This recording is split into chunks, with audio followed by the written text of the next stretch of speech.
pues a todas las personas que se están conectando a nuestra charla.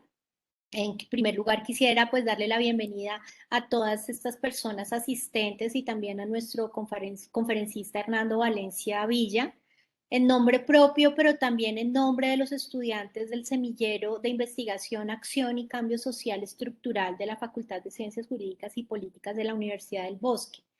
Nuestro semillero está conformado por Camila, por Dana, Alejandro, Julián, Daniela, Sara, Paola, Diego y Gabriel, que pues son dignos representantes de una juventud que ahorita en este momento en Colombia está muy triste y está muy dolida, pero que está muy activa y tiene toda la energía para promover cambios sociales como los que nuestro país pues está demandando, muchos de ellos que no son cambios sociales nuevos, no son demandas nuevas, y otras que sí son nuevas porque tenemos una crisis agravada por pues esta pandemia que agravó las condiciones sociales, y de pobreza sobre todo en nuestro país, una desigualdad que se acentuó, que se hizo más evidente. Y entonces encontramos pues que son unos estudiantes que están muy ávidos de poder contribuir a este cambio social, y hemos querido desde este semillero que se centre en asuntos constitucionales, y que justamente hemos estado trabajando durante este semestre un tema que hemos denominado 30 años buscando la paz, alrededor de los 30 años de la Constitución del 91 y con este estallido, digamos, del paro nacional, pues sí que toma relevancia el análisis de qué han significado estos 30 años, pero como siempre digo, también se podría denominar 200 años buscando la paz o 210 años buscando la paz.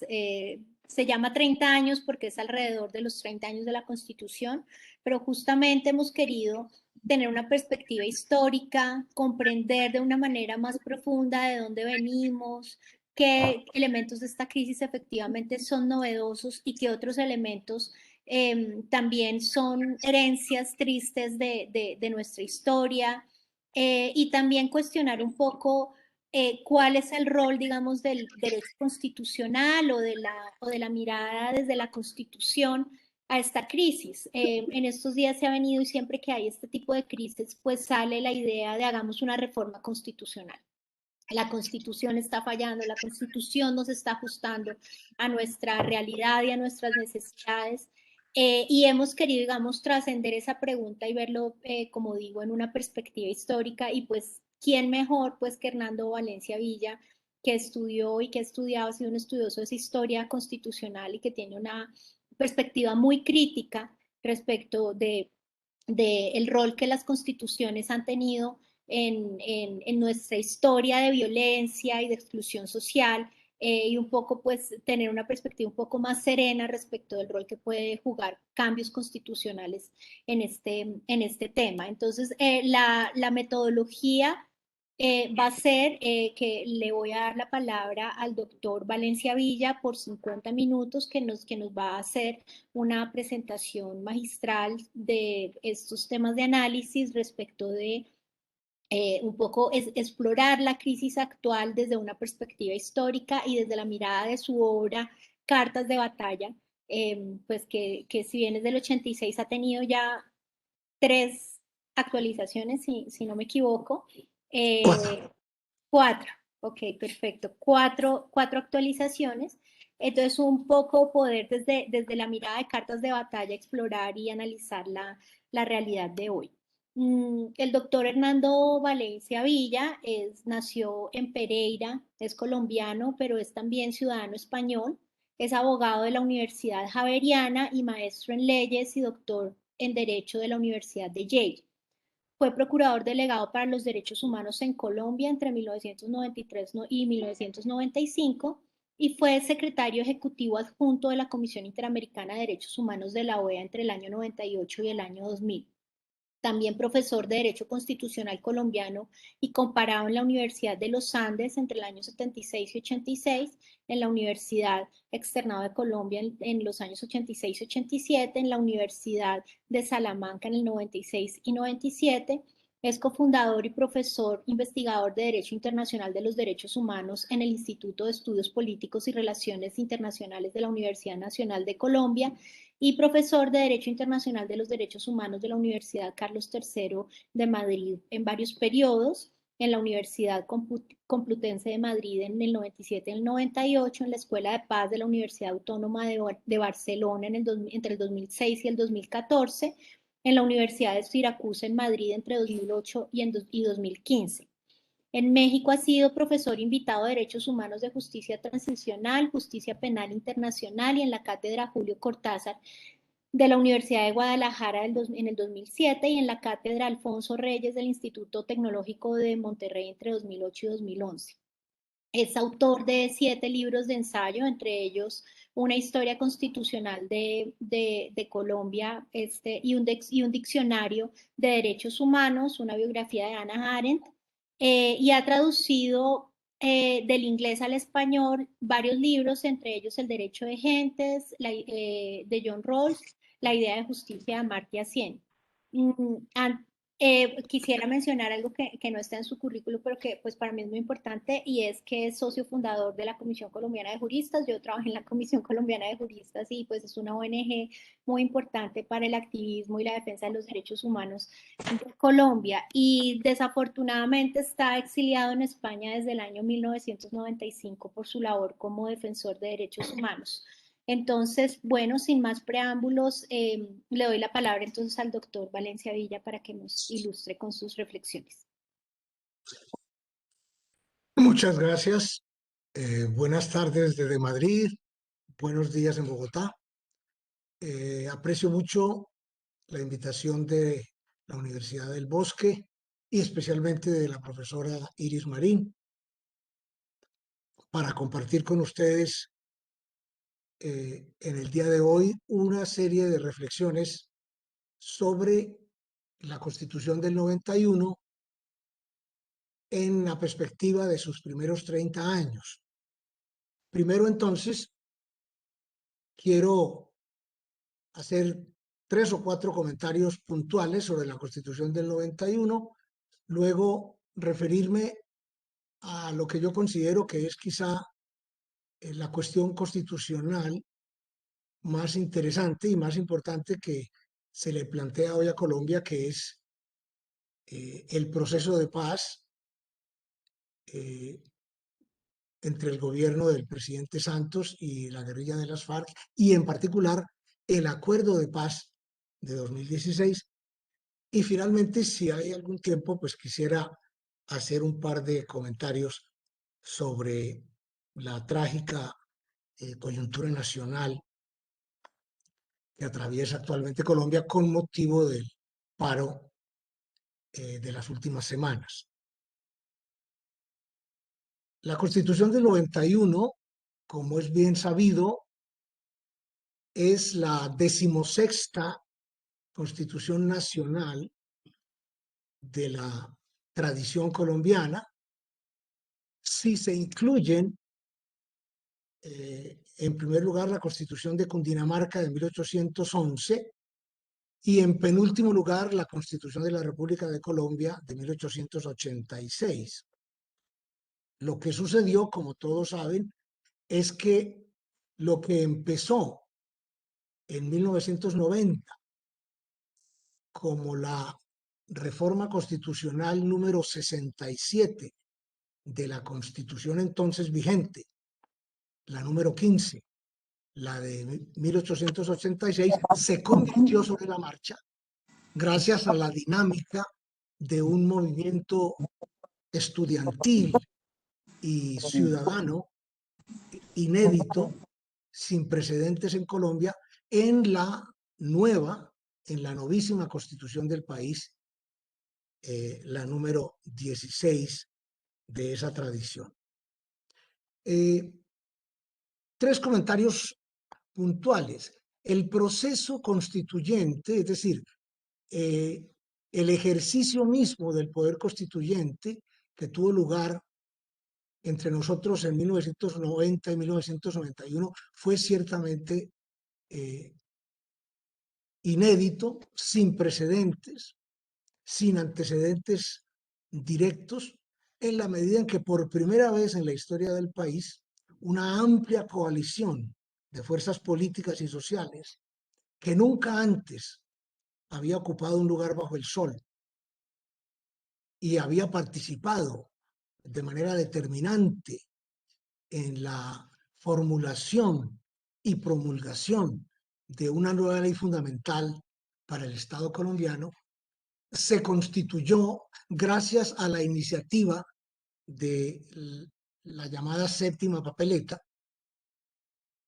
que fue inicialmente, como sabemos, un movimiento estudiantil, pero que se convirtió en pocos meses en una extraordinaria movilización ciudadana que se extendió a amplios sectores de la sociedad colombiana y a casi todas las regiones del país, y que se tradujo en una asamblea constituyente que sesionó durante todo el primer semestre del año 91 eh, con una composición muy heterogénea, muy rica, muy diversa, completamente nueva entre nosotros. En ese sentido, no solamente no hay duda alguna sobre la legitimidad democrática de la Carta del 91, sino que hay que reconocer una vez más que la Constitución recogió una enorme cantidad de ideas, de propuestas, de iniciativas, incluso de querellas, de muy diferentes gentes, de muy diferentes procedencias, de muy diferentes ideologías. Y se tradujo en ese texto que fue promulgado en julio del 91 y que es, en líneas generales, la norma fundamental que hoy regula tanto la organización del Estado colombiano como el estatuto de la ciudadanía nacional. Sin embargo, saludando como me parece a mí que hay que saludar con generosidad la extraordinaria representatividad y diversidad de la Constitución a partir de la Asamblea que la imaginó y que la redactó, hay que reconocer que toda la innovación que ese experimento, que esa experiencia introdujo en la historia política y constitucional del país fue fundamentalmente un fenómeno meteorológico. Yo he hablado de una coalición arcoíris para aludir a esa riqueza de personas, de grupos, de sectores que participaron en las deliberaciones de la Asamblea y en la composición del nuevo texto constitucional. Pero desafortunadamente esa participación ampliada, esa participación nueva y distinta, no se tradujo en un movimiento geológico, es decir, no echó raíces, no arraigó en lo profundo de la sociedad colombiana, en el sentido de que la Constitución no quedó enmarcada en el contexto o en el marco de un movimiento político, de una coalición de fuerzas, de una alianza de sectores y de partidos y de movimientos que la convirtiera en su programa electoral y en su eh, esquema o en su proyecto en su programa de políticas públicas. Entonces la Constitución quedó, y yo debo registrarlo con cierta melancolía, un poco librada a su propia suerte, convertida en una promesa magnífica para la sociedad colombiana, pero nuevamente enfrentada a una sociedad injusta, desordenada, violenta, con grandes necesidades insatisfechas, con grandes aspiraciones frustradas, como ha sido y por desgracia continúa siendo la sociedad colombiana. En otras palabras, desde el primer momento se pudo decir que la Constitución no tenía quien le escribiera, no tiene quien le escriba, como diría García Márquez, porque no se convirtió en el instrumento normativo central y estratégico de una fuerza política o de un conjunto de fuerzas políticas, de una alianza, de una coalición que la mantuviera activa y que la aplicara, que la desarrollara y la tradujera en leyes y en políticas públicas y en programas y proyectos de desarrollo y de modernización y de democratización para la sociedad colombiana. La prueba es que la Constitución ha sido reformada en estos 30 años en múltiples ocasiones. En la tercera edición de Cartas de Batalla yo hice un balance crítico de los primeros 10 años de reformas, que fueron numerosas, numerosísimas, y que sin embargo ¿Qué pasó? no arrojan un balance Que tu mamá no recogía el de ella, pero ni positivo ni atractivo.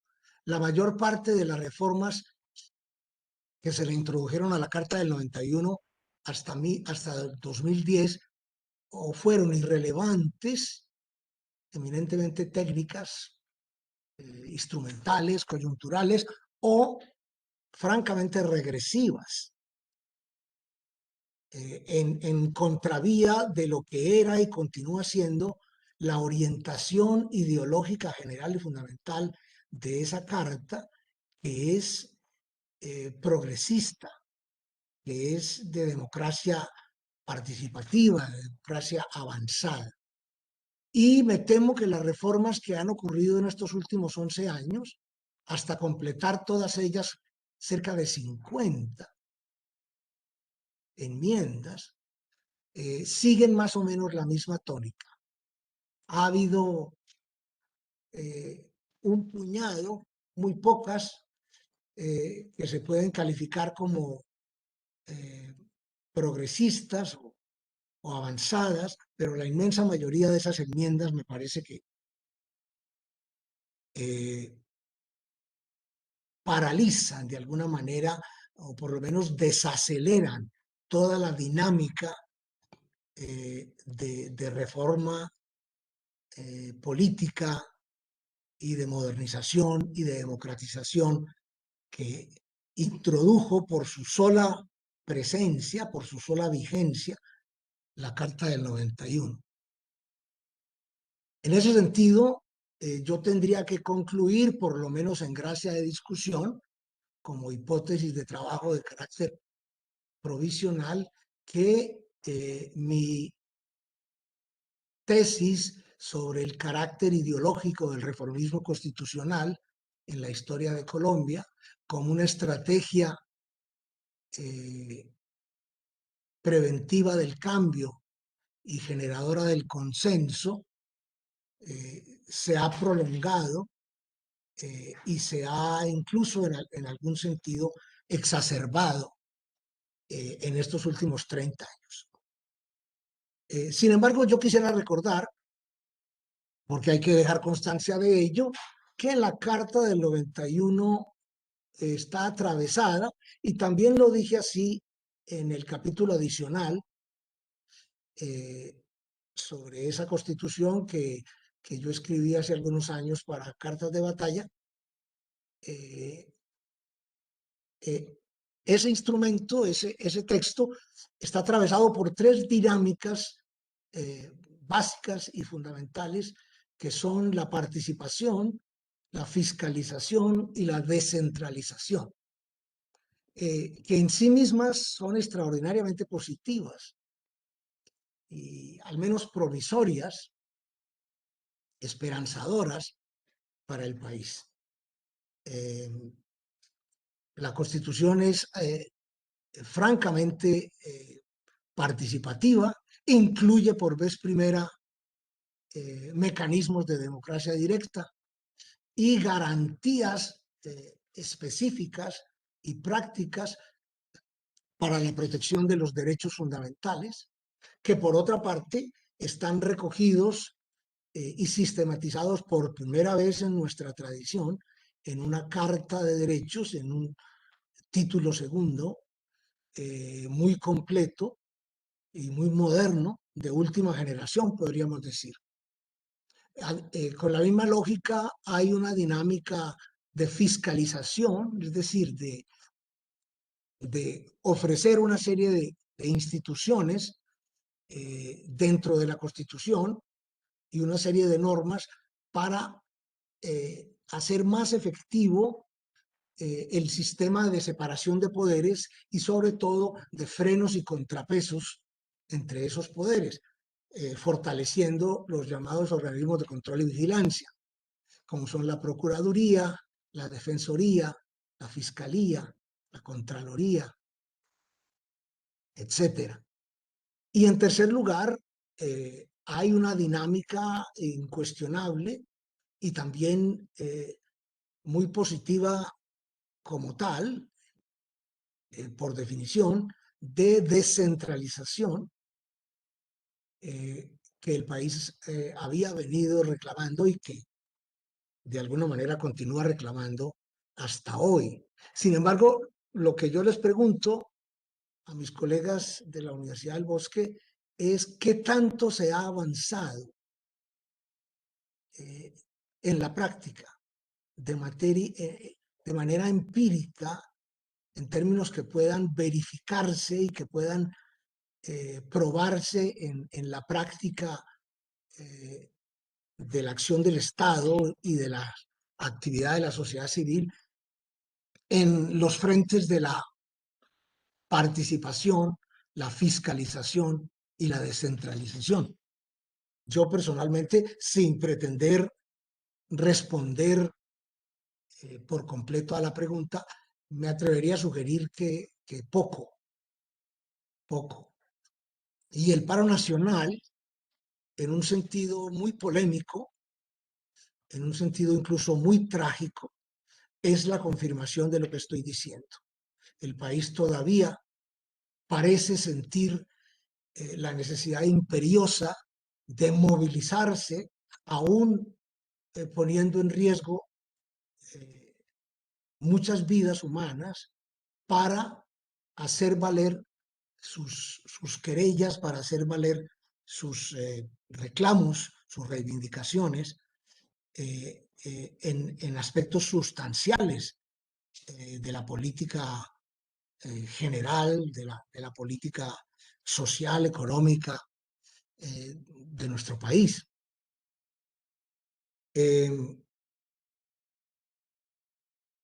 La Carta de Derechos, ya lo he dicho, además de esas tres dinámicas, para mí es la joya de la corona de la Constitución del 91. Es la parte, digamos, más lograda, más acabada y que más potencial de democracia gobernante, como dicen los franceses, de democracia participativa, de democracia militante ofrece. Entre otras cosas porque por primera vez en nuestra tradición constitucional, el título segundo de la Constitución actual incluye las 3 generaciones de derechos humanos, es decir, los derechos civiles y políticos o fundamentales, los derechos económicos, sociales y culturales, y los derechos colectivos y de los pueblos, más garantías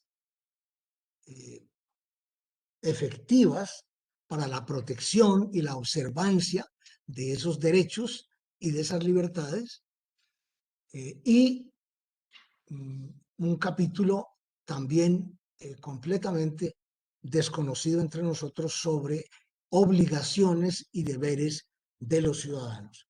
Obviamente, en ese horizonte, el gran avance, la gran innovación de la Constitución del 91 es la tutela.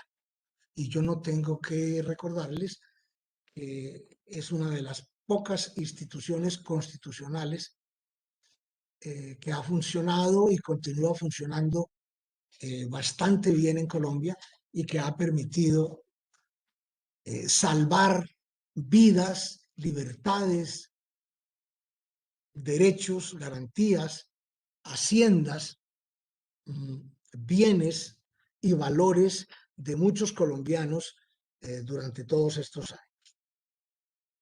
Y si uno compara, por ejemplo, permítanme hacer una pequeña nota de pie de página en este momento, la tutela colombiana con el amparo español, que es la institución equivalente en el Reino de España a la tutela en la República de Colombia, el balance a favor de la tutela colombiana es ampliamente favorable. Casi que la comparación es desafortunada para el amparo español. Aquí un recurso de amparo ante el Tribunal Constitucional tarda aproximadamente 2 años en ser admitido o rechazado, no resuelto. En cambio, ustedes saben que las tutelas en Colombia se resuelven en cuestión de semanas, a veces meses, pero no más de 3, y han permitido pararle los pies, como se dice coloquialmente, a muchas arbitrariedades y a muchos desaguisados y a muchos entuertos, como tienen que padecer los ciudadanos en nuestros países. Dicho esto, permítanme introducir el tema del acuerdo de paz. Yo debo decir, en primer lugar, que toda la lectura que yo hago del proceso de paz de La Habana y del acuerdo de paz de 2016 proviene de una perspectiva democrática, progresista, humanitaria. Y quiero reivindicar con toda la energía del caso la legitimidad de una crítica normativa rigurosa, severa, pero al mismo tiempo progresista, democrática y humanitaria del proceso de paz y del acuerdo de paz. En otras palabras, para decirlo con mayor claridad, yo no acepto que una crítica normativa seria, rigurosa y comprometida de ese proceso y de ese acuerdo se interpreten inevitablemente como una postura reaccionaria o regresiva o retrógrada en contra de la paz y de la reconciliación entre los colombianos. Al contrario, me parece que la mejor contribución que podemos hacer los juristas y las gentes de la ley y del derecho en una sociedad como la nuestra, en un momento como este, es lo que se podría llamar, si me permiten la ironía, el homenaje de la crítica o el servicio público de la crítica, porque el trabajo académico, el trabajo intelectual, no consiste en celebrar o en condenar los acontecimientos y los procesos sociales, sino en analizarlos,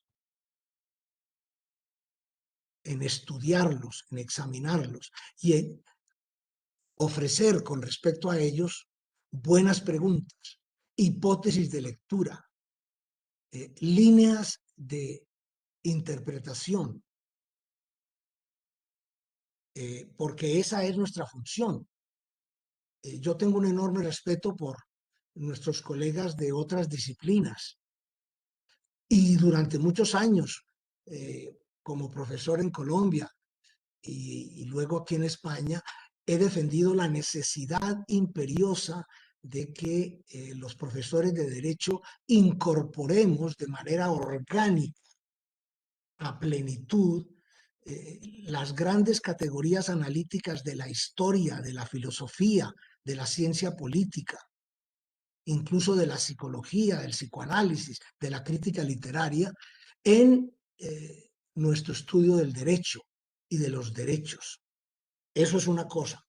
Pero otra es reconocer que nuestro papel como juristas tiene que ser el de contextualizar, sí, pero al mismo tiempo interpretar a fondo las normas legales de tal manera que tengan sentido y que puedan ser leídas y sobre todo aplicadas y desarrolladas al servicio de la gente, al servicio de la comunidad, al servicio de las personas. Ese, digamos, es el horizonte a partir del cual yo quiero hacer estos comentarios sobre el acuerdo de paz del 2016. Se trata, sin lugar a dudas, de un instrumento extraordinario, excepcional, sin antecedentes en la historia de Colombia y, al parecer, en la historia universal. Nunca antes se había puesto fin formal, todavía no sabemos si real, a un conflicto armado interno tan largo, tan descompuesto, tan enconado como el colombiano, con un instrumento normativo tan extenso, tan complejo, tan complicado, tan extravagante como es el Acuerdo de Paz de 2016. Y yo me declaro francamente insatisfecho de lo que se ha producido hoy, hasta hoy en Colombia, en materia bibliográfica, en materia científica, de interpretación y de análisis y de crítica sobre el proceso de paz en general y sobre el acuerdo de paz en particular. Y yo me pregunto por qué. Y no tengo una respuesta. No tengo una respuesta. Pero me parece increíble que ante un instrumento tan curioso, tan peculiar, que presenta tantas dificultades de lectura y por tanto de aplicación y de desarrollo, como lo prueban los acontecimientos de los últimos 4 años y medio, no haya habido y no haya una producción intelectual, un debate público que se pueda percibir, claro, en documentos, en artículos y sobre todo en tesis de grado, en obras colectivas y en estudios de fondo sobre un armisticio que es, en mi opinión, la categoría jurídica más rigurosa y más técnica que cabe aplicar al acuerdo de paz de noviembre de 2016,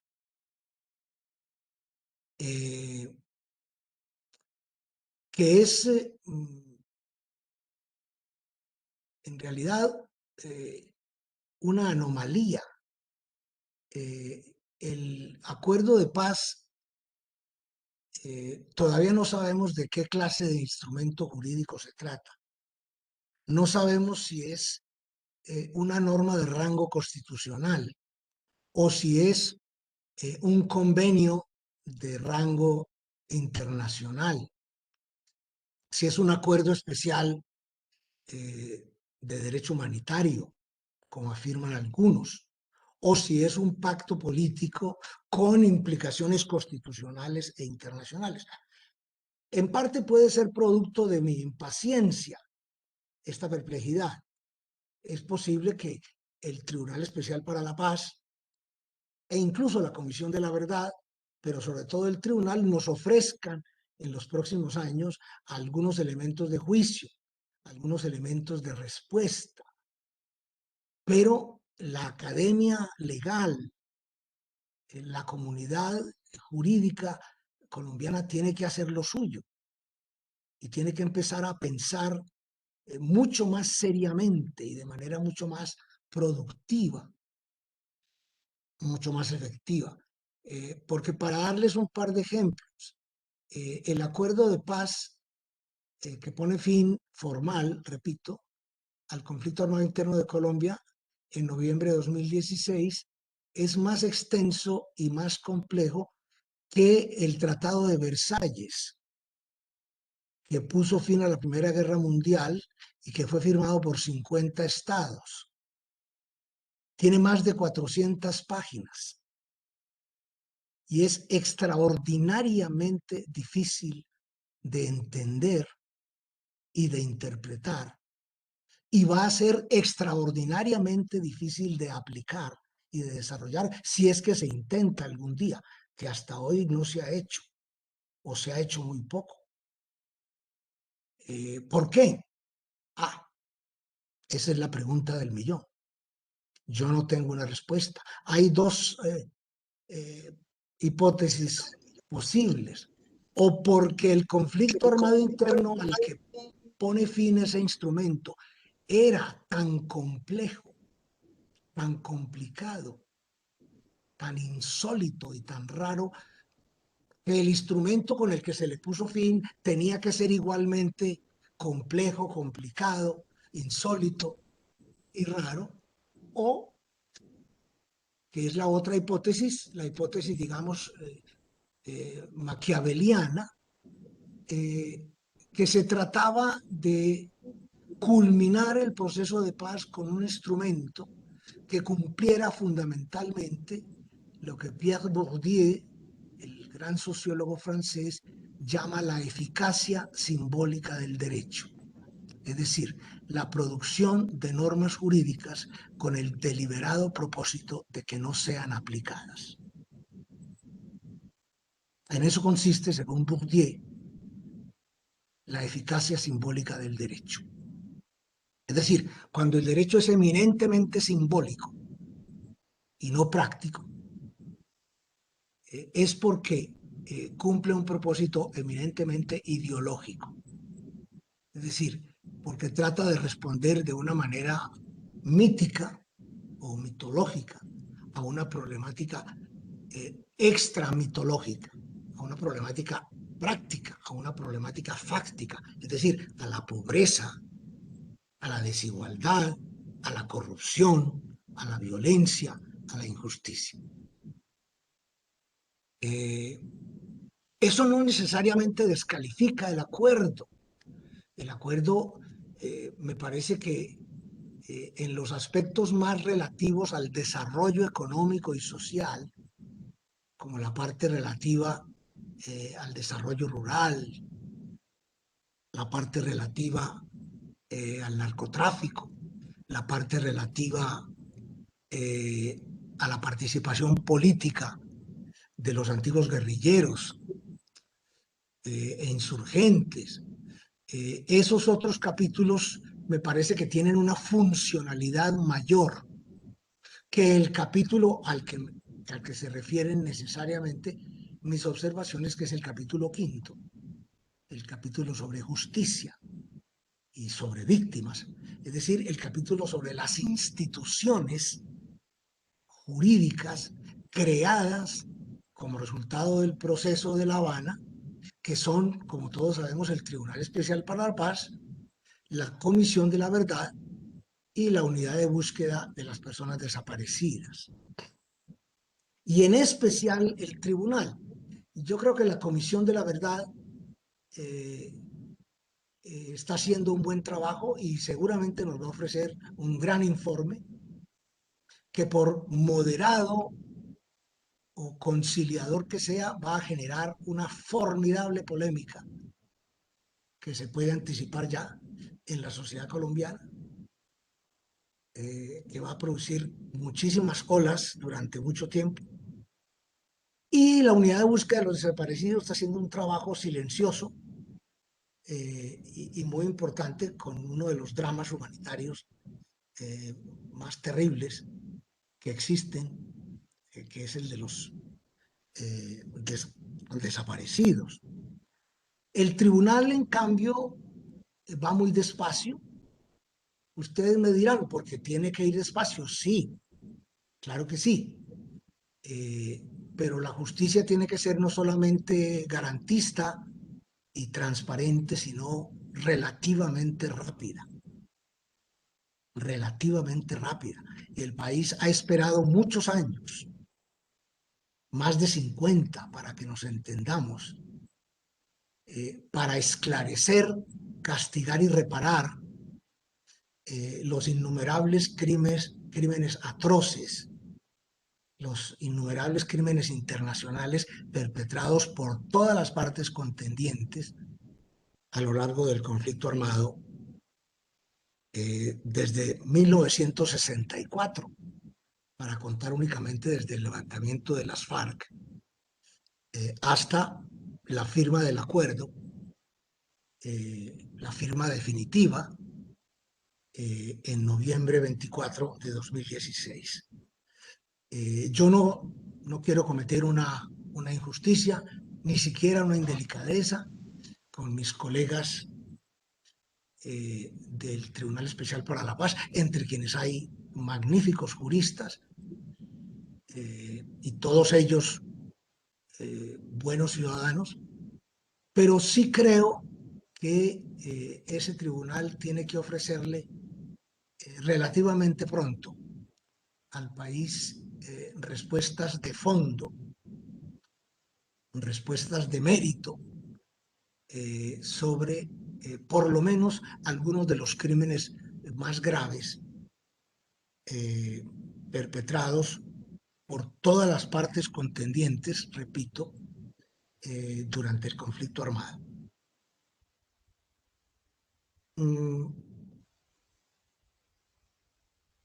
Sería muy extensa la lista de preocupaciones específicas, de glosas jurídicas concretas que uno podría formular al acuerdo de paz. Únicamente quiero mencionar 5 muy rápidamente. Primero, el tema de la impunidad y de la lenidad, es decir, del tratamiento insuficiente o abiertamente ausentista en materia judicial, de justicia judicial, de los crímenes gravísimos e infames perpetrados durante el conflicto por todas las partes. Yo al menos me declaro francamente insatisfecho de lo que el acuerdo tiene que ofrecernos en materia de castigo judicial legítimo y eficaz de esa enorme cantidad de atrocidades internacionales.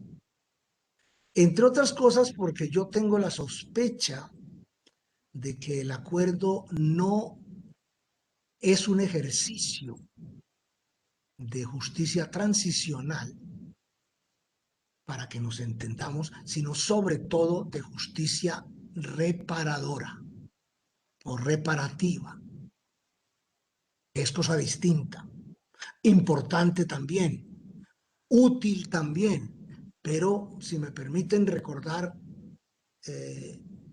la frase del sabio, una cosa es una cosa y otra cosa es otra cosa. El país ha estado hablando durante mucho tiempo de justicia transicional y yo me temo que lo que tiene que ofrecernos el proceso de paz en general y el acuerdo de paz en particular en materia de justicia transicional es muy poco. Tiene que ofrecernos, en cambio, en materia de justicia restaurativa. Ahora, ¿es eso lo que necesita el país? Justicia restaurativa y no transicional. Yo no estoy seguro. Yo no estoy seguro. Entre otras cosas, porque permítame una brevísima digresión, la justicia transicional ha sido al menos el objetivo estratégico de la inmensa mayoría de los procesos de paz o de los procesos transicionales que ha habido en el planeta desde la primera Comisión de la Verdad en Uganda en 1972, pasando por la Comisión de la Verdad en Argentina, después por la Comisión Sudafricana, por las comisiones centroamericanas, hasta llegar a la Comisión colombiana actual, que es la más reciente. ¿Por qué? Porque el objetivo específico de la justicia transicional es la instauración o la restauración, según el caso, de una justicia penal democrática, legítima y efectiva, que se supone que no existe en la sociedad en transición o que está profundamente descaecida o deteriorada o venida a menos, precisamente para recuperarla o para establecerla si es que no existía hasta el momento en que se hace frente al conflicto con un proceso de transición. En cambio, la justicia restaurativa es más propia de situaciones en las cuales se trata ante todo de proteger a las víctimas, que es una finalidad muy plausible, muy importante, muy respetable, que en Colombia es tan urgente como la que más, sin duda alguna. Y la participación de las víctimas en el proceso de La Habana es cosa muy meritoria que hay que destacar. Pero yo me pregunto si un país como Colombia, con la larga y trágica tradición de impunidad judicial estructural que nos ha caracterizado, se puede permitir el lujo de un sistema judicial especial como el del acuerdo de paz, que es tan lenitivo y a veces tan impunitivo como yo creo que es el que encontramos en el capítulo 5 del acuerdo. Segunda observación, la asimetría en el tratamiento de los crímenes por las partes contendientes.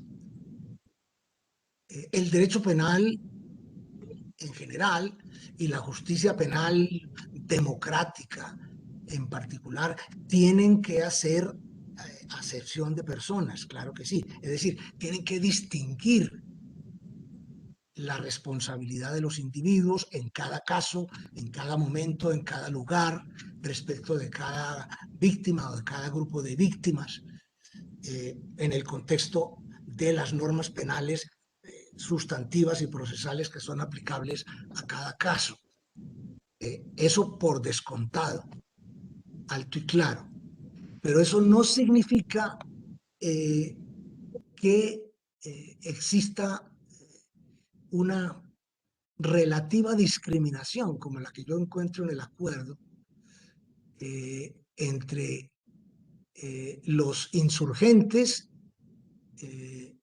imputables y los militares y policías y funcionarios públicos en general, por otra parte, igualmente imputables por diferentes crímenes graves, es decir, crímenes de guerra, crímenes de lesa humanidad, incluso actos o prácticas de genocidio, si es que se pudiere configurar eso en Colombia.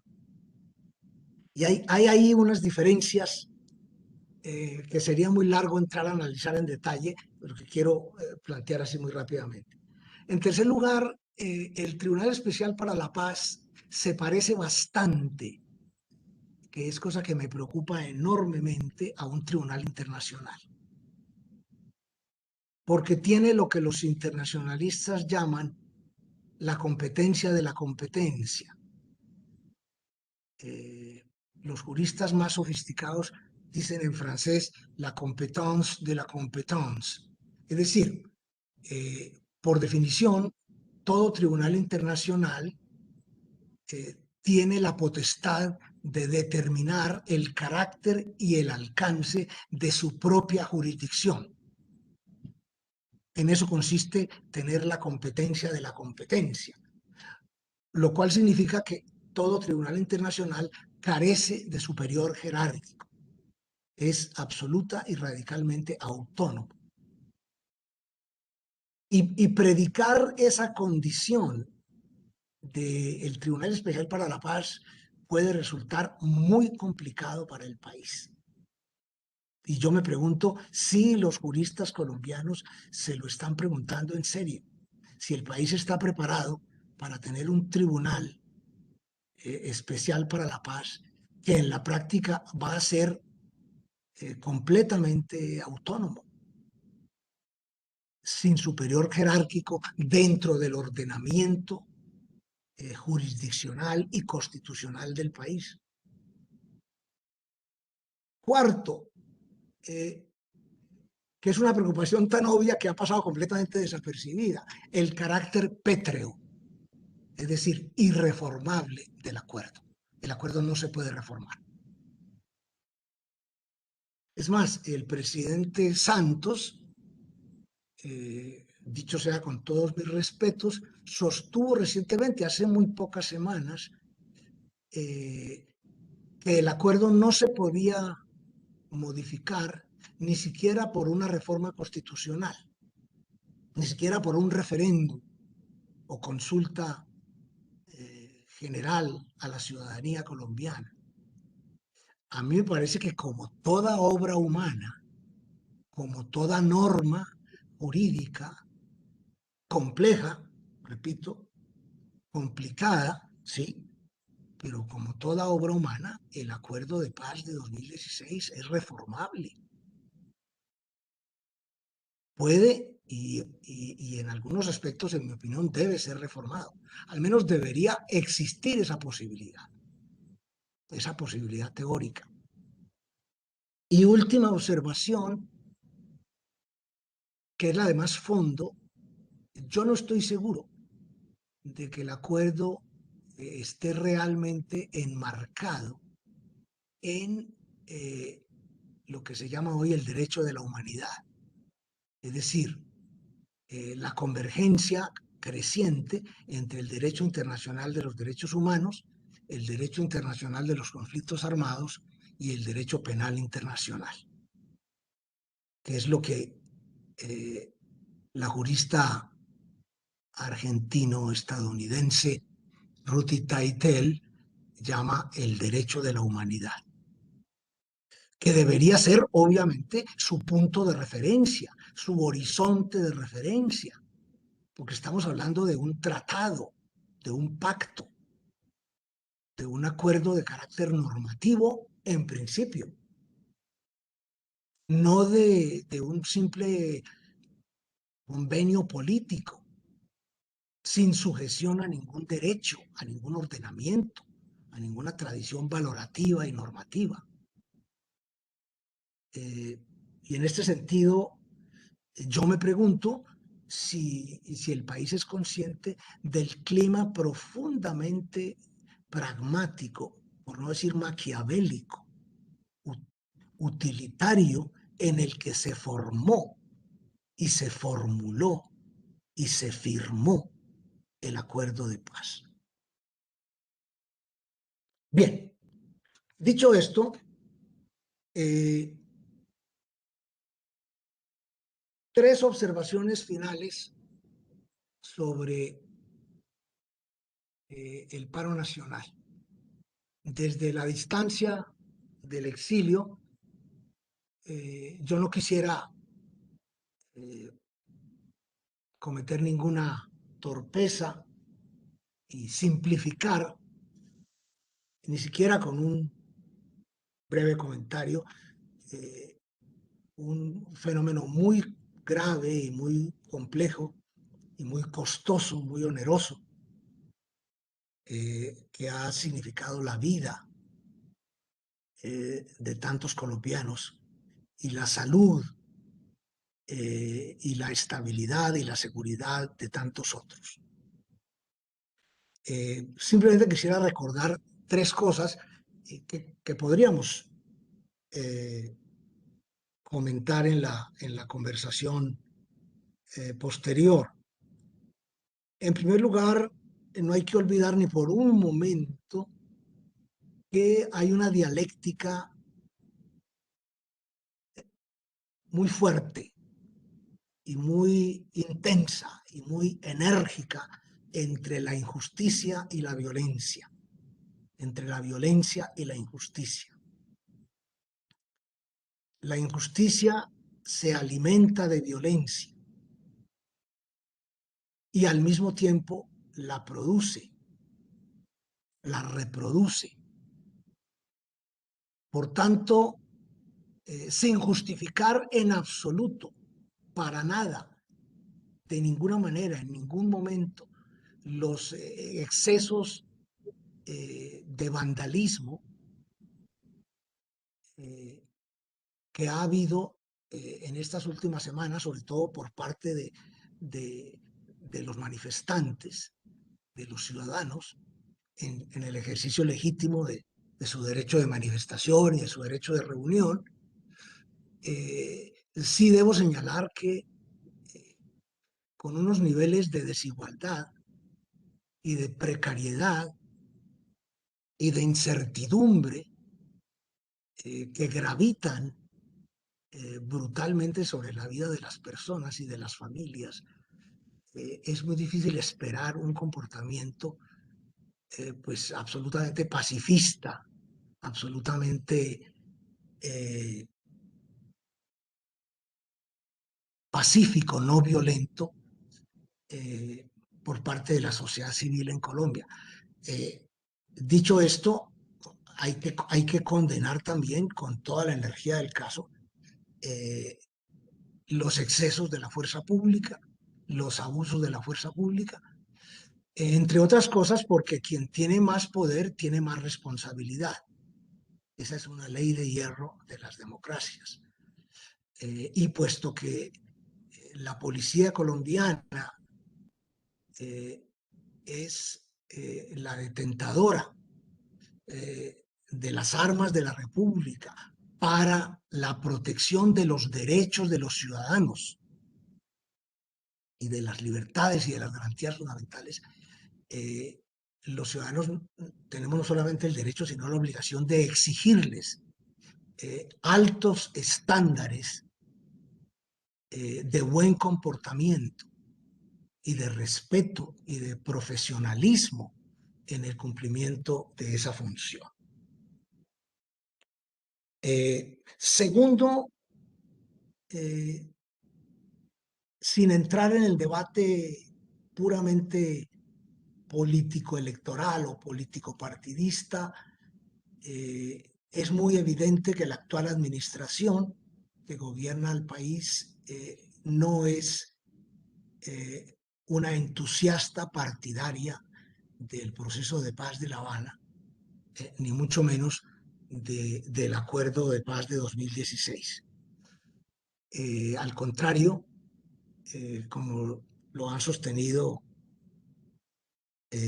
muchas personas y entidades en Colombia y muchos observadores internacionales en estos últimos años, la actual administración nacional pues mantiene una actitud de distanciamiento e incluso de recelo, de desconfianza frente a unos compromisos, a unos acuerdos, a unas obligaciones que le imponen deberes muy concretos y muy específicos.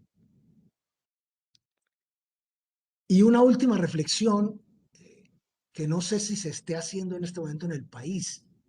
Es posible.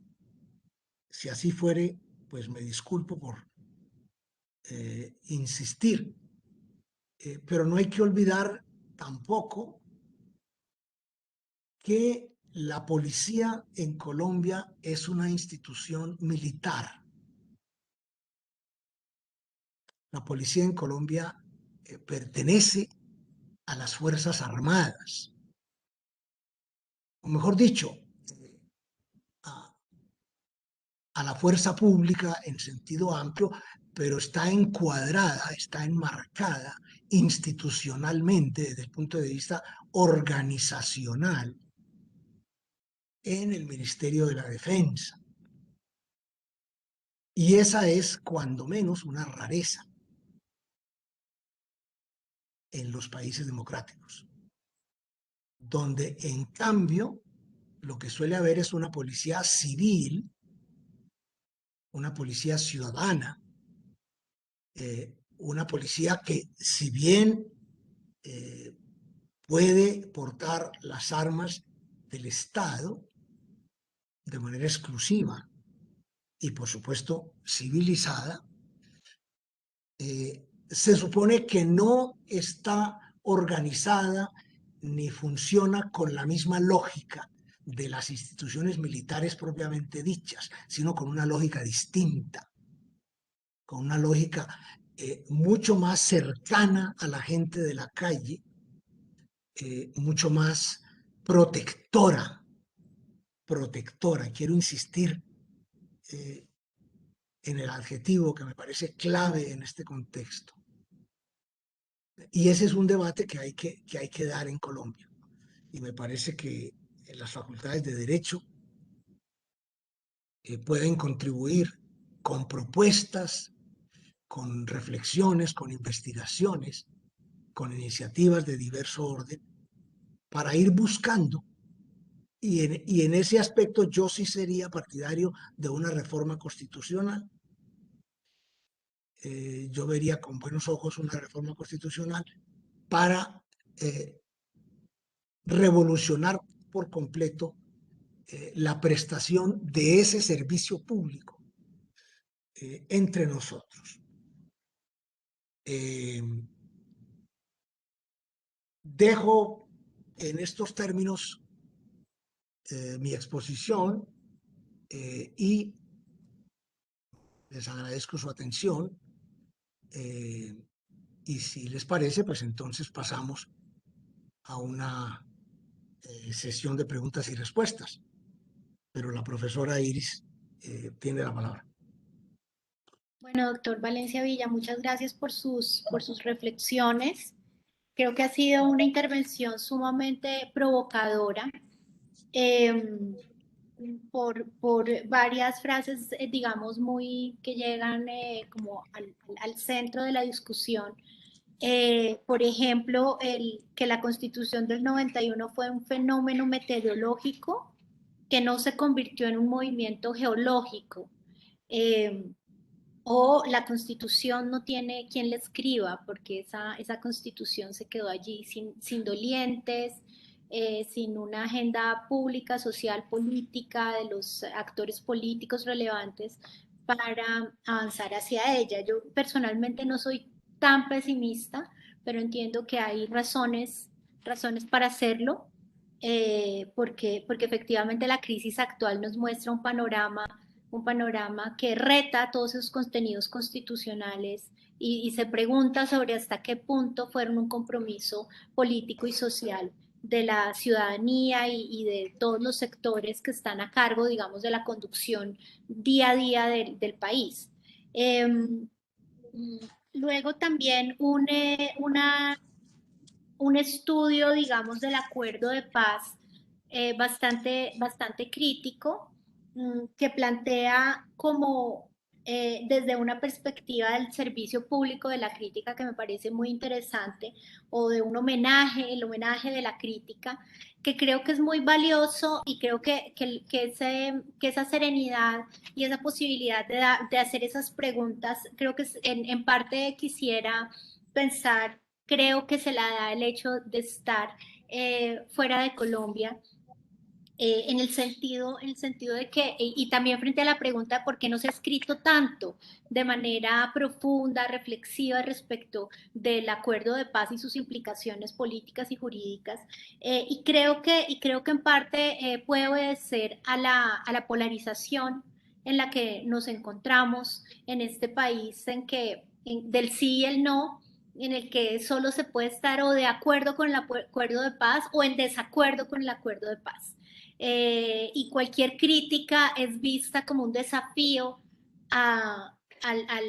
digamos, al proceso de paz, o sencillamente como por una visión, digamos, regresiva, de derecha, reaccionaria, conservadora, etcétera. Y creo que es refrescante escuchar estas críticas, inclusive para quienes hemos de alguna manera estado a la defensa de estos esquemas de justicia tan novedosos, por lo menos desde la perspectiva del derecho internacional de los derechos humanos.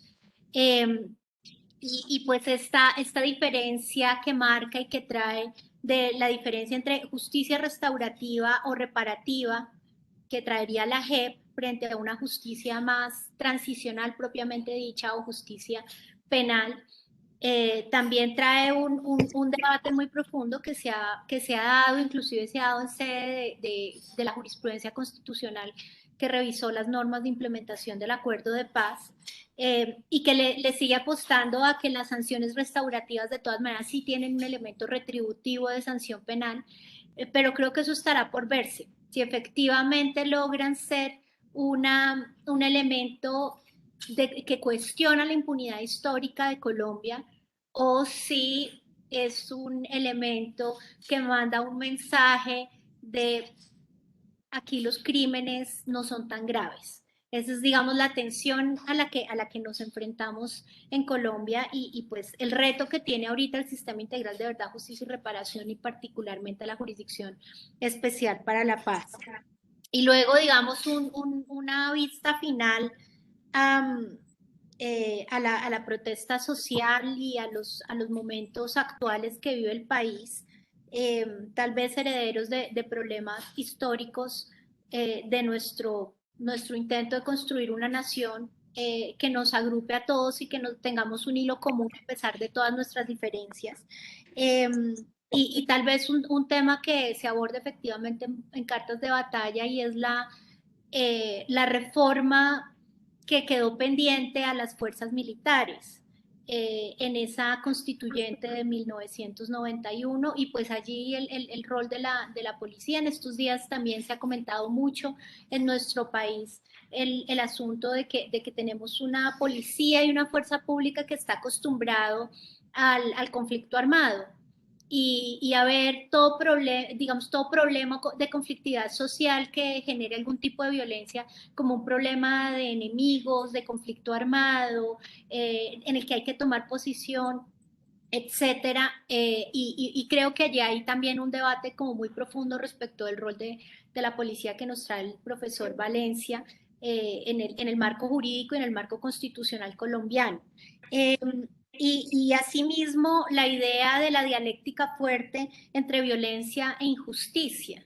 Y es, digamos, como que la primera aproximación, la más rápida, es de señalar los culpables, a los violentos, perseguirlos.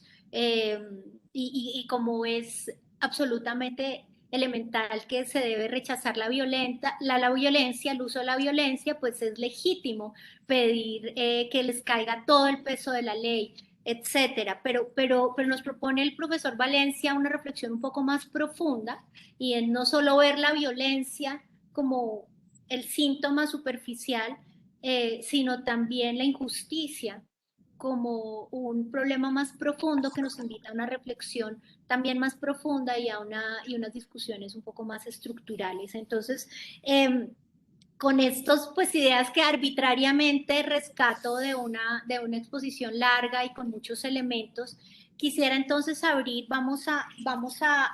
les voy a proponer la siguiente metodología y es que me gustaría que generalmente las preguntas en estos espacios se hacen por chat. Yo quisiera que quienes quieran hacer preguntas pidan la palabra a través del chat.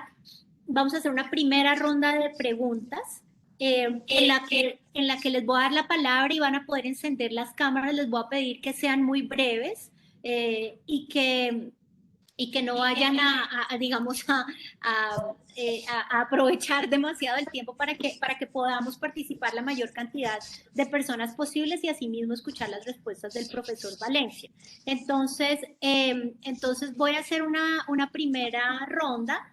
Piden la palabra Mariluz Osorio, Dana Borges, que es una estudiante del semillero SIACSE, Camila también del semillero y José Alfonso Avellaneda.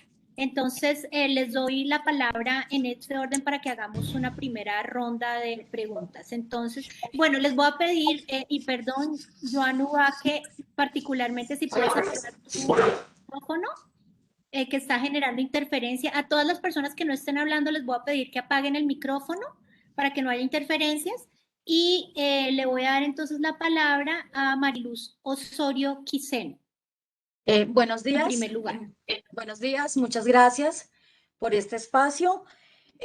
Profesor Hernando Valencia, gracias por lo que nos comenta. En particular, quiero expresar que yo soy ingeniera de formación, pero interesada en la paz y en la justicia.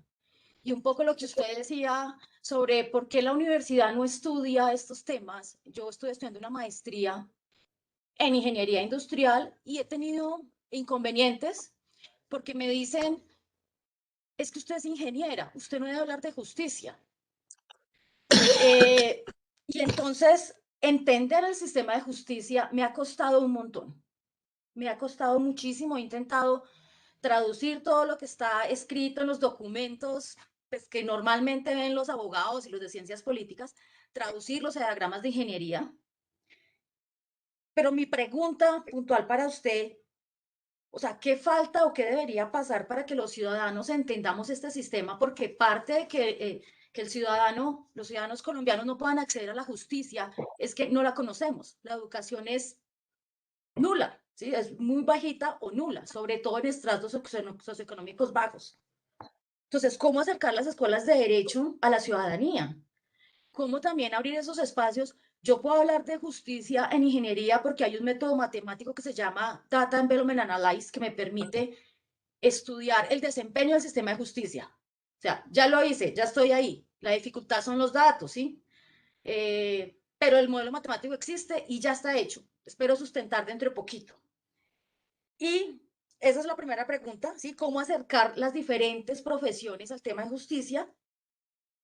Y la otra es, volviendo un poco al tema de la historia de la Constitución, dentro de lo que yo he logrado comprender, hemos tenido una Constitución republicana, monárquica, federalista, centralista, y la del 91 es un Estado social de derecho y una Constitución progresista. Pero el partido político progresista indica que en Colombia no se ha desarrollado el capitalismo como tal, y eso en relación con que las reformas parece que quieren echar para atrás la cosa, ¿sí? Como que todos los avances con las reformas lo queremos echar para atrás y volvernos un estado feudal, porque la tierra en Colombia pues es un elemento de producción muy fuerte para la estructura paramilitar del Estado, ¿no? Entonces, esos cambios son para quedar impunes, o sea, nos quieren llevar para atrás para ellos poder quedar impunes. ¿Qué opina usted al respecto? Gracias. Gracias, Mariluz. Vamos a recoger entonces varias preguntas. Entonces, a continuación, Dana Borges. Dana es estudiante de nuestro semillero SIACSE de la facultad. Dana. Bueno, buenos días, doctor. Bueno, primero, muchas gracias por el espacio brindado, pues en especial por la coyuntura en la que estamos viviendo. Entonces, procedo con mi pregunta. Bueno, mi pregunta es que teniendo en cuenta que, de acuerdo con el libro de cartas de batalla, la finalidad de los mecanismos de participación popular eran devolver los poderes de la libertad a los individuos y a la comunidad y asimismo conferir libertades democráticas, ¿considera usted que este cometido sí se cumplió? Y de ser afirmativa la respuesta, ¿creería usted que el no cumplimiento de este cometido tiene que ver con la coyuntura o el inconformismo social actual? Muchas gracias, Dana. Entonces le doy la palabra a Camila, también de nuestro semillero.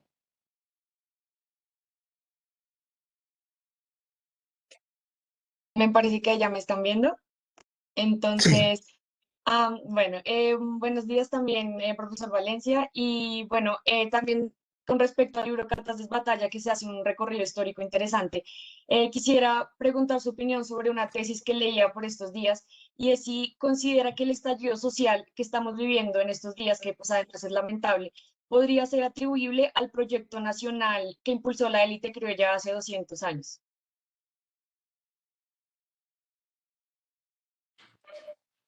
Ah, Gracias, Camila. Le voy a dar la palabra a José Alfonso y a Daniela. Paramos ahí para no acumular tantas preguntas y después aquí estoy tomando nota de las otras personas que han pedido la palabra que le darían una segunda ronda. Entonces, José Alfonso y Daniela. Sí, muy bienvenido pues a esta charla muy interesante, doctor Valencia Villa. Desde hace mucho tiempo he tenido referencia de usted, de la década del 80, por allá en el movimiento ambientalista y el apoyo pues, a procesos de derechos humanos.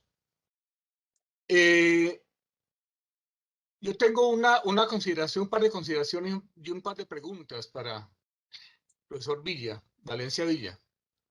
Primero, que en el artículo primero de la Constitución se habla de Colombia un Estado social de derecho con una democracia participativa y autonomía de las entidades territoriales. Esos dos últimos puntos, democracia participativa y autonomía de entidades territoriales, desde su criterio, ¿por qué no se han podido ejercer en Colombia como lo contempla la Constitución? ¿Cuáles son las causas que usted atribuiría de que eso está relativamente muerto y es muy poco? Solamente las movilizaciones sociales del paro actual, digamos, ponen sobre el tapete lo que algún columnista en los días anteriores decía, que estamos en una primavera democrática. ¿Por qué eso, digamos, no se pone en la vanguardia, no se ha podido hacer efectivo en Colombia? Yo quería hacer una actuación también ahí que me parece que explicaría de alguna forma lo que usted plantea de que con la Constitución no tiene un doliente.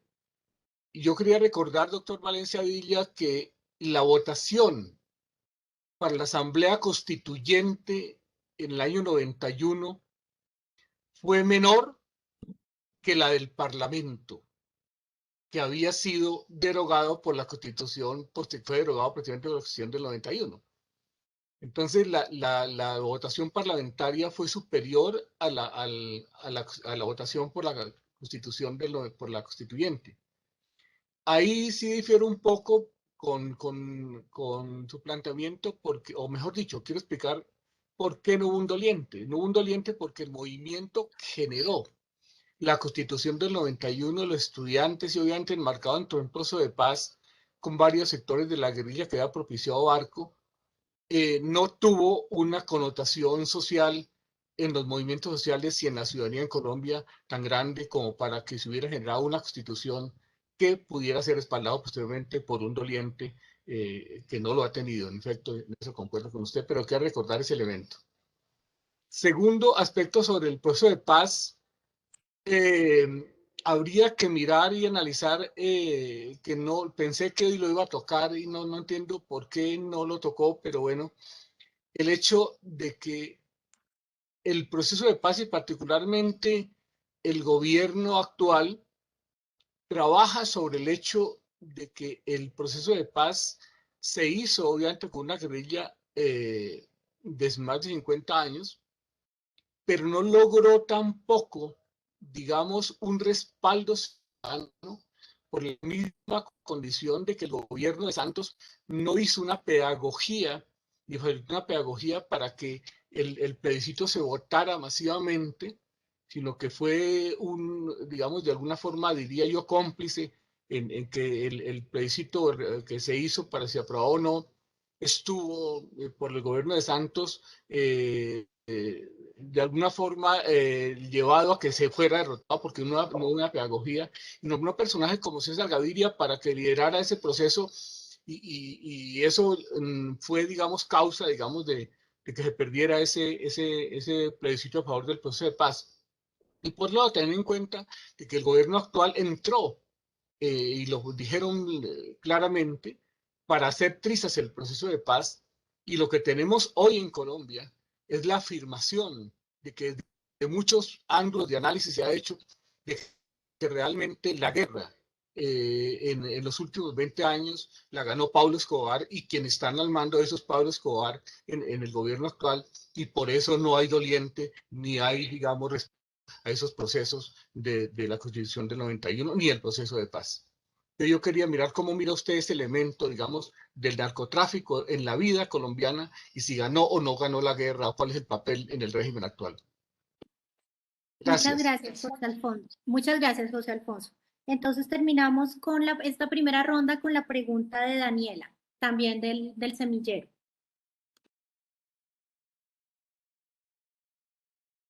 Muy bien. Buenos días, profesor Hernando. Mi nombre es Daniela. Y teniendo en cuenta la reflexión que usted nos acaba de dar y su libro Cartas de Batalla, yo le quiero hacer una pregunta muy pequeña y muy concisa. ¿Considera usted que todas las constituciones son cartas de batalla? Gracias. Bueno, muchas gracias, Daniela. Espero que no, creo que sí, son muchas y muy abrumadoras las preguntas. Pero bueno, entonces, profesor Valencia tendría unos 10 minutos para referirse a ellas. Sí, frente a la pregunta de Mariluz, que por otro lado tiene relación directa con una de las preguntas de José Alfonso, hay una carencia fundamental de pedagogía política en los partidos que compiten por el apoyo electoral de los colombianos, en las instituciones del Estado y en la propia sociedad civil.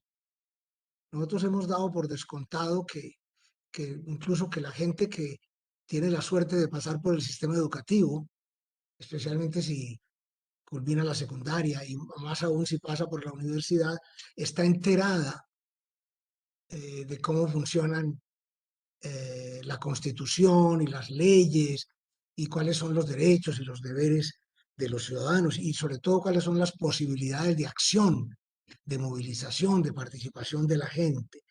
Y resulta que no es así. Resulta que ustedes mismos se han encargado de recordar de manera muy atinada la experiencia del plebiscito de octubre de 2016, que resultó ser un rechazo por la mínima, pero un rechazo al fin y al cabo de el acuerdo de paz resultante del proceso de La Habana en su primera versión. ¿Por qué? Porque el gobierno no hizo ningún esfuerzo de pedagogía ni de comunicación, ni siquiera de ilustración de la opinión pública, y la guerrilla tampoco. Y la sociedad colombiana misma pues asistió con interés, se podría decir, al proceso de paz, pero me parece que la participación activa como tal de la sociedad civil en esa experiencia se redujo fundamentalmente a la intervención de los grupos de interés, de los grupos ciudadanos que lograron intervenir en las reuniones de La Habana, que lograron ir a La Habana y que lograron por lo menos levantar sus reivindicaciones ante las dos delegaciones que negociaban la paz en ese momento.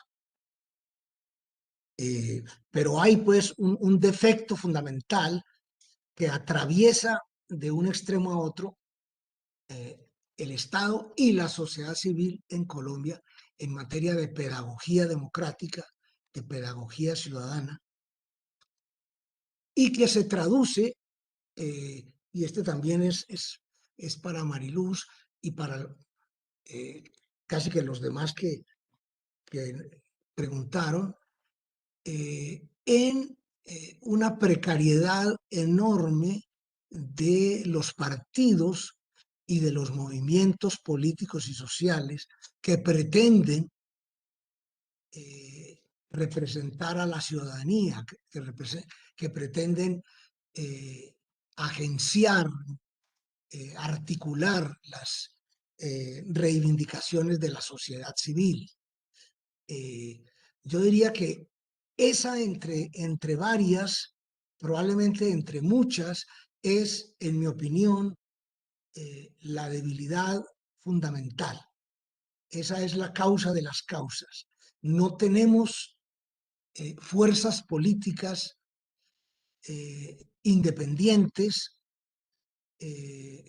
creativas, críticas, que realmente logren recoger amplias aspiraciones, amplias reivindicaciones de la sociedad civil y las incorporen al proceso electoral y eventualmente a la acción del Estado y a las políticas públicas.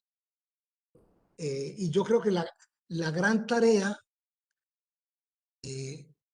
hacia el futuro inmediato es esa, pensar en nuevas fuerzas políticas o al menos en coaliciones o en alianzas de fuerzas políticas ya existentes que se puedan poner de acuerdo, entre otras cosas fundamentales, sobre la necesidad urgente de defender la Constitución del 91 y de llevarla a la práctica, de reglamentarla, de desarrollarla, de aplicarla y de hacer un trabajo mucho mayor, incomparablemente mayor que el que se ha hecho hasta ahora de formación de ciudadanía, de construcción de ciudadanía. Lo mismo le diría a Dana sobre el problema de los mecanismos de participación popular. De nada nos sirve contar con esos recursos, la consulta ciudadana, el referéndum, los cabildos abiertos, etcétera, si no hay unas fuerzas políticas propias que conviertan aspiraciones populares en reivindicaciones políticas, en proyectos políticos y por tanto en eventuales programas y políticas de carácter público. Yo les traigo a colación, por ejemplo, la experiencia del movimiento de los indignados que tuvo lugar en España hace exactamente 10 años, en mayo del 2011, y que fue una primera sacudida muy fuerte, muy intensa, muy dramática de la vida política de este país por la irrupción especialmente de la juventud universitaria, pero también de otras fuerzas minoritarias, de otras fuerzas marginales, de otras fuerzas alternativas que aparecieron con unas reivindicaciones de cambio, de participación fuertes e intensas. Y la única forma en que ese movimiento encontró un lugar en el proceso político fue convirtiéndose en una fuerza política, convirtiéndose en un movimiento político, en un partido político. Ahora, de lo que se trataría sería, por supuesto, de revolucionar en la práctica lo que es un partido político, lo que es una fuerza política, lo que es una campaña electoral, y más importante aún, lo que debe ser una acción de gobierno. Una de las paradojas de este paro nacional que está viviendo Colombia es que se ha producido, por lo menos en principio, como protesta ciudadana espontánea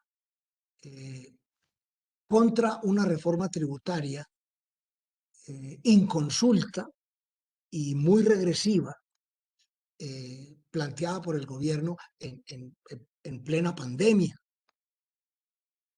En una sociedad tan desigual, tan injusta desde el punto de vista socioeconómico como es la sociedad colombiana.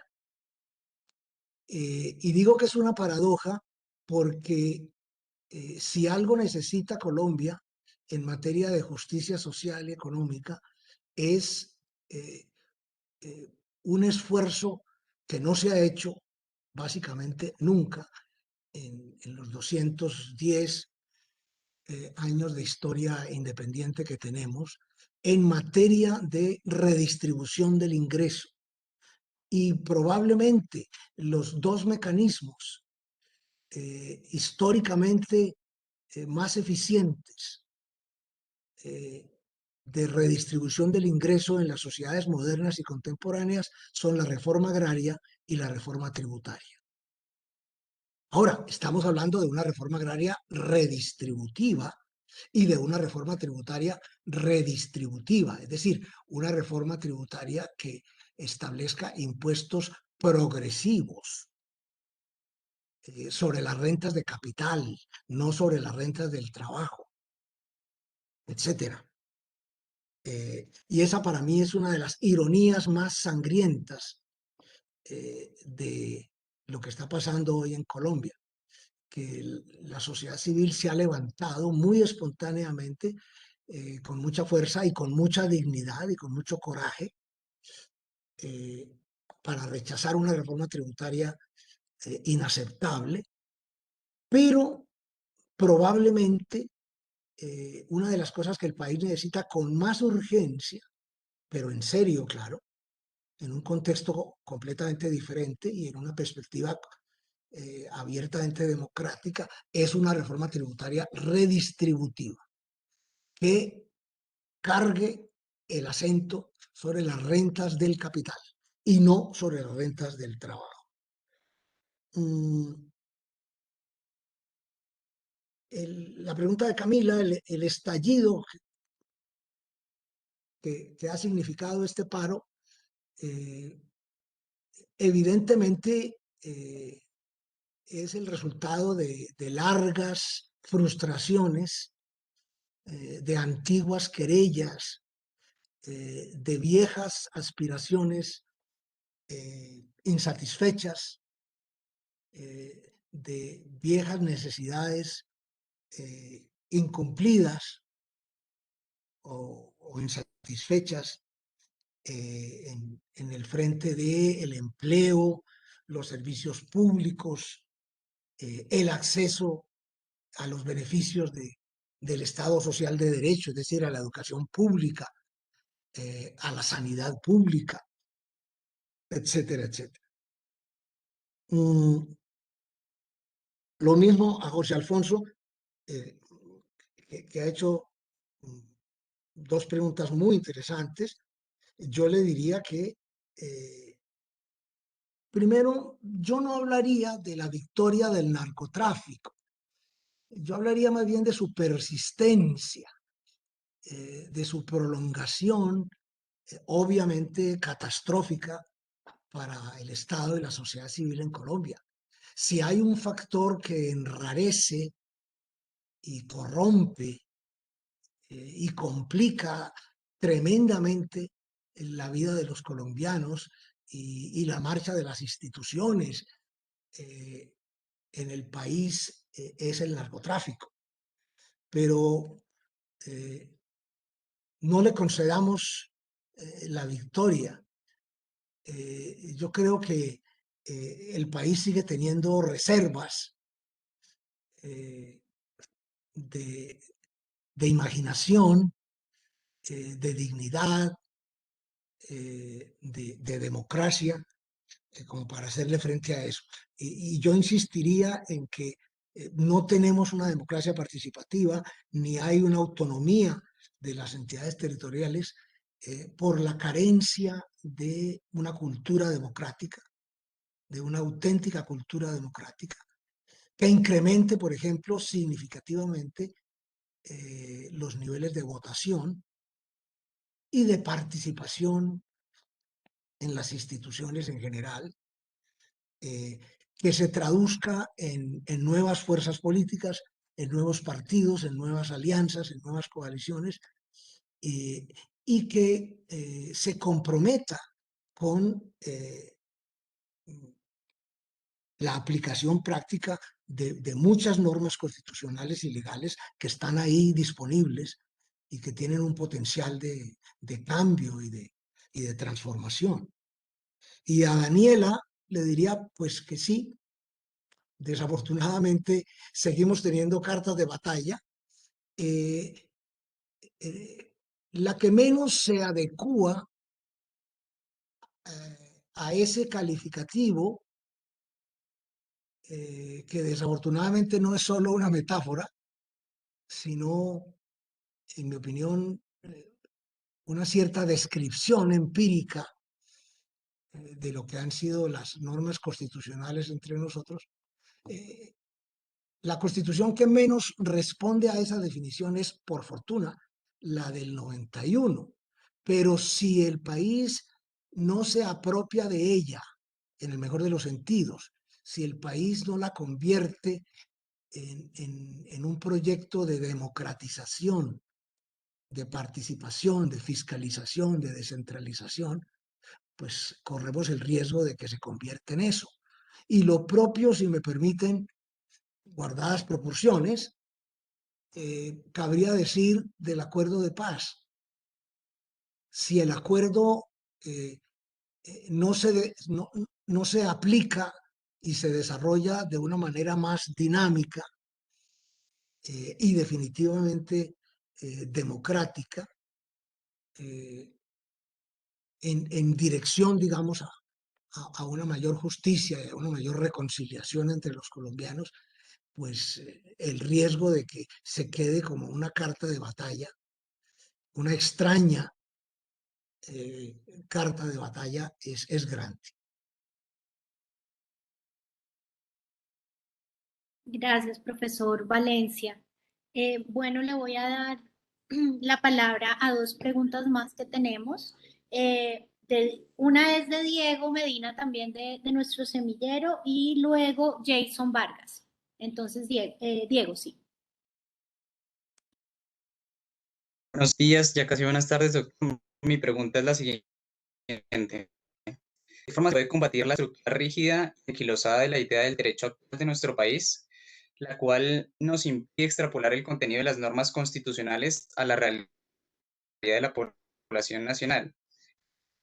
Es decir, nosotros como ciudadanos herramientas formales para afrontar las situaciones problemáticas de nuestro país, pero ¿cuál cree usted, sumado a lo que ya nos ha mencionado, pueden ser esas soluciones de fondo? Nosotros como ciudadanía podemos reivindicar el papel de la Carta Fundamental en nuestro país.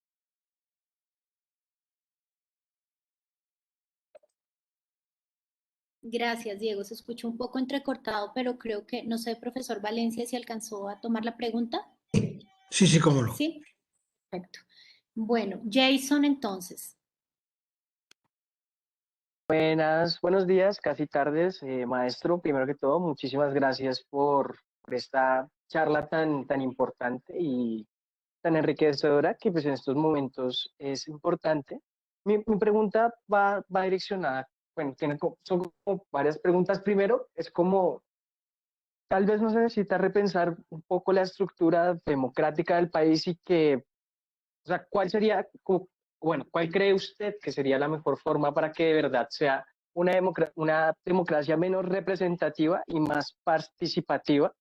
Que es algo que es una inconformidad muy grande que se viene presentando, que se viene evidenciando durante este paro, en donde no solo no se siente representados por partidos políticos ni por políticos particulares, sino que incluso habiendo un comité del paro, muchísimas de las personas que salen a protestar no se sienten representadas por ellos. Por otro lado, ¿usted considera que de repente es necesario una reforma o una forma de estructurar distinta a la educación para que ésta no solo nos acerque más al derecho de la democracia, como ya ha venido comentando distintas participaciones, sino que también, eh, nos haga apropiarnos del sentido de ser colombiano? Por ejemplo, al inicio de la Constitución nos proclamamos como un país pluriétnico y multicultural, pero eso es algo que no se ve representado en la educación. La educación sigue siendo muy centralista y una historia, digamos, muy blanca, patriarcal, por decirlo de algún modo. Entonces, ¿usted qué solución ve ahí? Muchísimas gracias. Muchas gracias, Jason. Profesor Valencia. Sí, el tema que plantea Diego es muy interesante. Evidentemente tenemos una tradición jurídica que se remonta a Roma y a la Revolución Francesa y a las independencias hispanoamericanas de una gran rigidez. Tenemos un derecho ante todo formalista, ritualista. Habría que cargarle la mano en estos próximos años, en estas próximas décadas, a los procedimientos abreviados, a los procedimientos verbales, a todas las fórmulas de mediación ciudadana, de mediación vecinal, de arbitraje ciudadano, de arbitraje de organizaciones propias de la sociedad civil en los conflictos sociales, en los conflictos públicos, en los conflictos de tierras, ¿no? Y eso pasa obviamente por una mucho mayor descentralización de la sociedad colombiana. Si alguna cosa tengo yo clara a estas alturas de mi vida, después de estudiar estos temas y de ver un poco el mundo, es que si la democracia se parece a algo, es al federalismo, es decir, a la descentralización real, a la descentralización avanzada, en otras palabras, a la autonomía de las entidades territoriales y locales, ¿no? Ahora, eso no es fácil en Colombia por razones obvias. En primer lugar, por la ocupación del territorio, que sigue siendo muy problemática. Para mí, una de las hipótesis más inteligentes, más clarividentes, formulada en el año 81 sobre la guerra de guerrillas en Colombia, es aquella según la cual la guerrilla surgió y se ha mantenido en líneas generales hasta nuestros días, sobre todo en el caso de las FARC, que no es poca cosa, como una forma de colonización armada, como una forma de ocupación del territorio. Y ustedes saben que tenemos dos zonas enormes del territorio nacional que están prácticamente vacías y que probablemente deban seguir vacías: la cuenca del Orinoco y la cuenca del Amazonas. En lo que le toca a Colombia, de ambos grandes espacios geográficos y ecológicos. Pero eso es algo que hay que estudiar y que hay que discutir. Y en cualquier caso, si el 80% de la población del país está asentada en la zona andina, en los dos grandes valles fluviales que corren entre las tres cordilleras, el Valle del Cauca y el Valle del Magdalena, y las sabanas del interior de la costa Caribe, más el litoral pacífico, allí hay gravísimos problemas de distribución espacial de la población y de utilización de recursos naturales por la incidencia del narcotráfico, por la presencia del conflicto armado interno, por la mala gestión del Estado y por la propia fragmentación de la sociedad, por la falta de canales, de vehículos, de mecanismos de expresión y de participación de la gente. Y con eso vuelvo al tema del paro. A mí también me ha sorprendido la composición del Comité Nacional del Paro. Sindicalistas y líderes estudiantiles, pero no hay representantes de fuerzas políticas, de otros movimientos sociales y de ONGs, con lo importantes que son hoy las ONGs, las organizaciones no gubernamentales, o como deberíamos denominarlas, las organizaciones de la sociedad civil. Ahora, las cosas se han dado así y hay que sacarles partido de la manera más civilizada y productiva posible al mismo tiempo, ¿no? Y sobre la pluralidad y la diversidad de la sociedad colombiana, que es una riqueza extraordinaria de las culturas y de las poblaciones y de las tradiciones que tienen asiento en el territorio que nos tocó en suerte, en la rifa del mundo, como diría Gabo. La Constitución del 91 es la primera que le da carta de ciudadanía, que hace un reconocimiento oficial de esa realidad, de esas realidades, del hecho de que somos un país diverso, un país mixto, un país hecho de muchas cosas distintas, y que en esa diversidad y en esa pluralidad radica buena parte de nuestra riqueza antropológica y de nuestra riqueza moral y cultural, ¿no? Pero claro, eso tiene que llegar a las instituciones y eso tiene que contar con expresiones políticas y electorales propias. Yo creo que, al menos es mi opinión, que ya no vale la pena, por muchas razones, soñar con la revolución social, con la transformación total y absoluta de la sociedad en esta dirección o en aquella.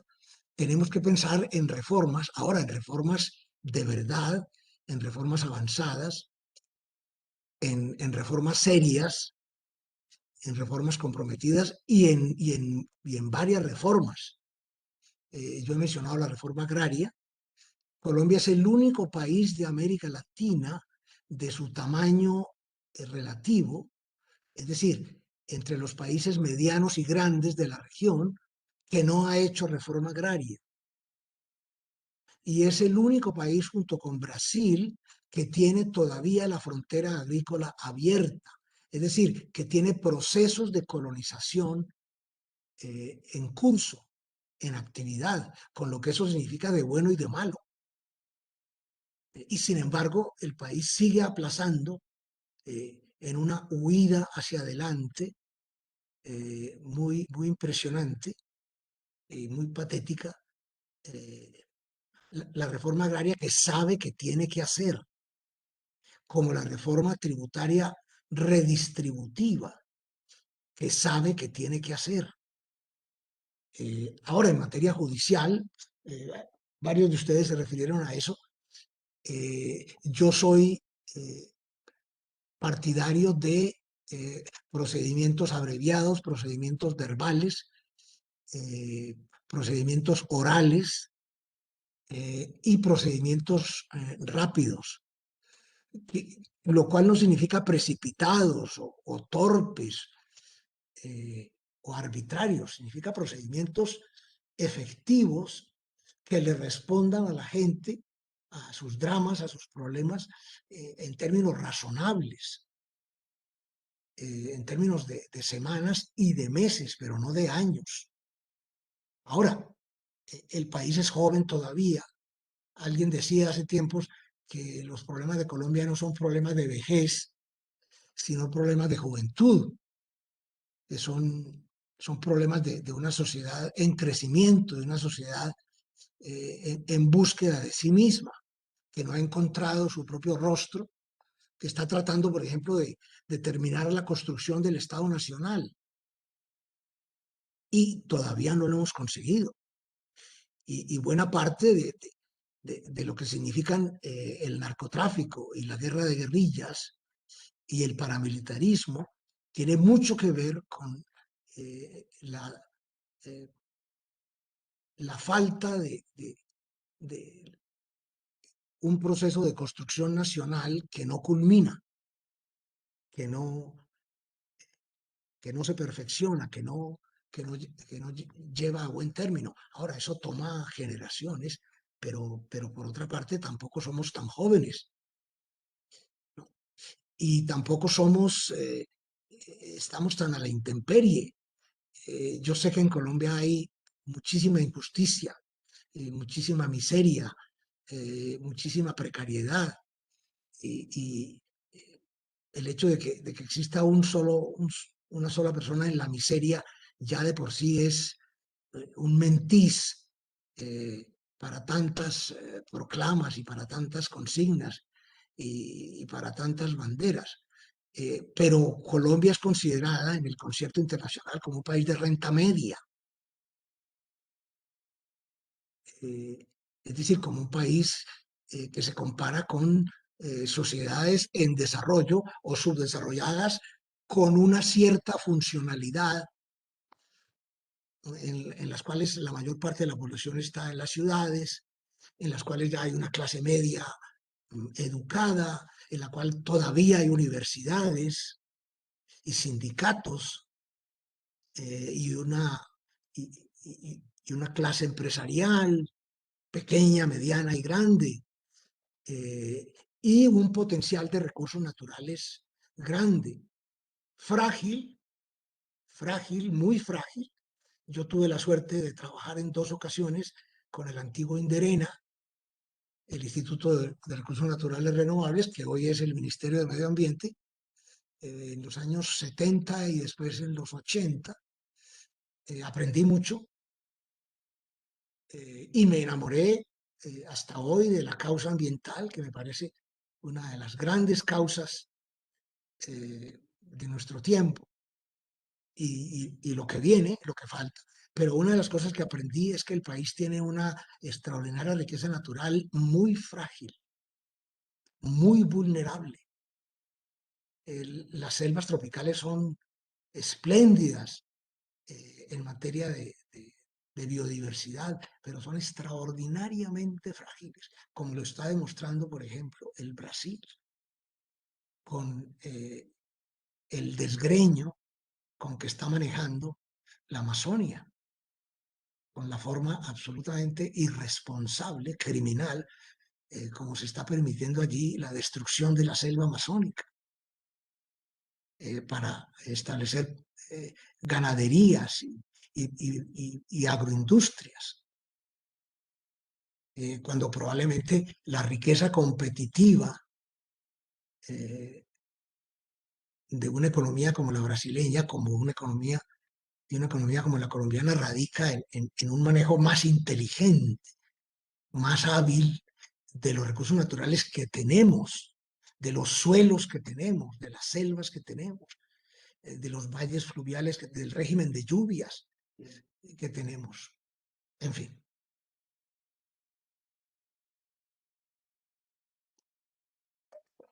Bueno, no, muchísimas gracias nuevamente, profesor Hernando, por su tiempo, por atender estas preguntas de, pues, de nuestro país, siempre convulsionado y cada vez más desesperado. Pero bueno, algunas de sus reflexiones también nos da esperanza y tal vez paciencia histórica.